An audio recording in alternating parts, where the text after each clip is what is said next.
Hey everybody, welcome to another edition of This Day in Hockey, which really is the first full day of the Seattle Kracken.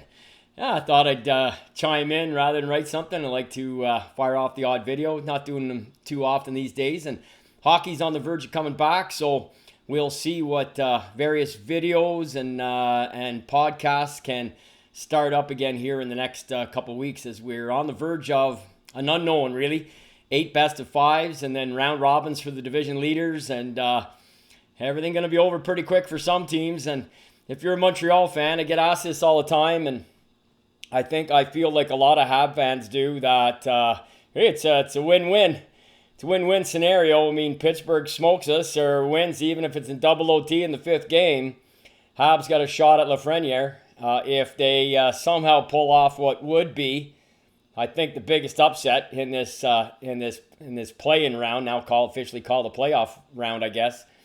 Maybe Edmonton, Chicago, Edmonton, but it would be a pretty big upset, obviously, if Montreal were to win. And if they do, then it would be probably for a number of reasons that perhaps they could go on a little bit of a run. Although then you've got 4 best of 7s to go right after this, so there will be no asterisk. I don't think there should be on this season. I've had that debate and discussion with more than one person in the last few weeks, and I think when you've got the 1995 and 2013 seasons that were 48 games, and in this scenario everybody played at least 68 games, they bent over backwards and then some to get the Montreals and Chicagos an opportunity to play, because they still had a mathematical chance, albeit slim and none, to make the postseason, especially in Montreal's case. It's been pointed out, but still, and whether that was done for financial reasons or numerically to set it up, however you want to say it, fact is that it was the right thing to do.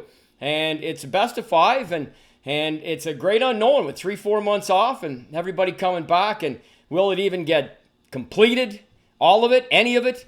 With the COVID scenario that still exists globally, it's hard really to know. But at the very least, we've got exhibition games in 3-4 days, and meaningful games literally right around the corner. Next weekend, week from tomorrow. Crazy.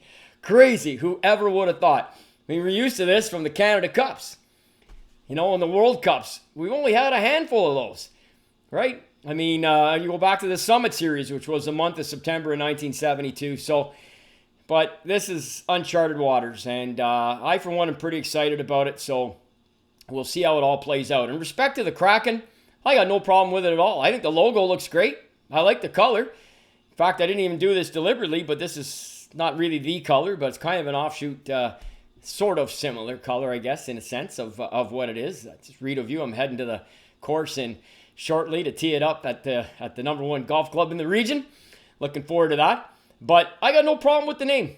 None whatsoever. I remember being a young boy, a really young boy, when the NHL expanded from 6 to 12 teams.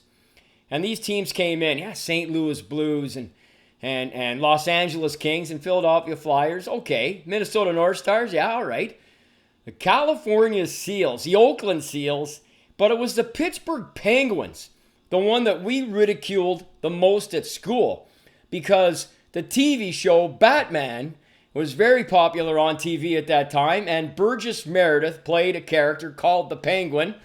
Dating myself here, but some of you may recall that.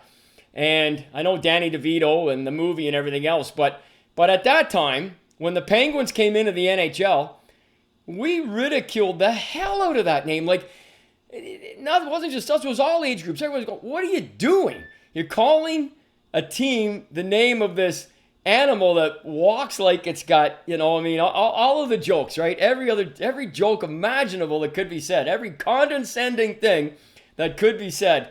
Who's saying that now? I know it's over 50 years later, and a bunch of Stanley Cups and superstars and a number of other great things that have transpired in that city and for that team and organization, including bankruptcy in the 70s and everything else. The Penguins, believe me, the Kraken in no time at all. No one's going to have any problem with it. I got none right now, and welcome to the NHL as a 32nd team, and I think it's great. And staying in that vein with team names, as so many now in the sports world are having to change, listen, that's the right thing to do also. I saw Grant Fear's tweet, and I've seen others. Grant's a dear friend. I don't have a problem with what he said.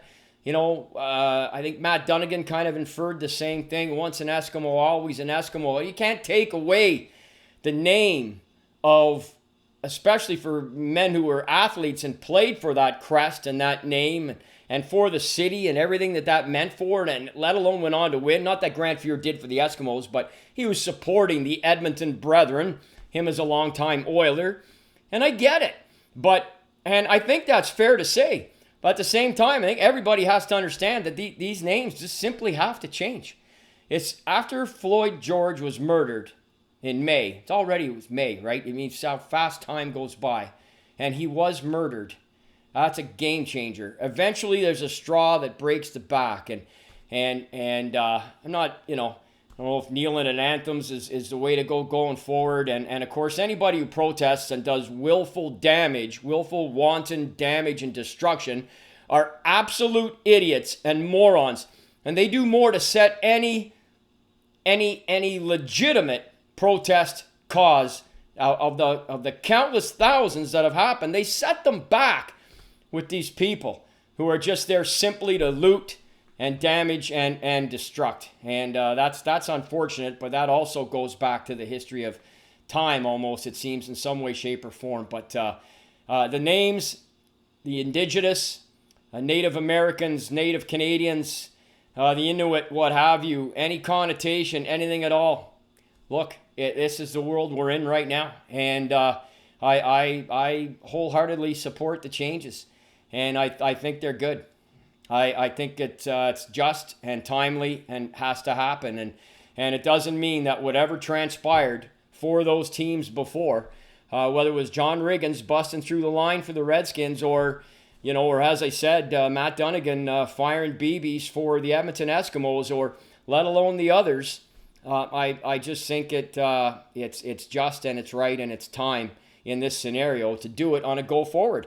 And just to loop it back around very quickly, I mean, have this discussion, very passionate about renaming some of the NHL trophies.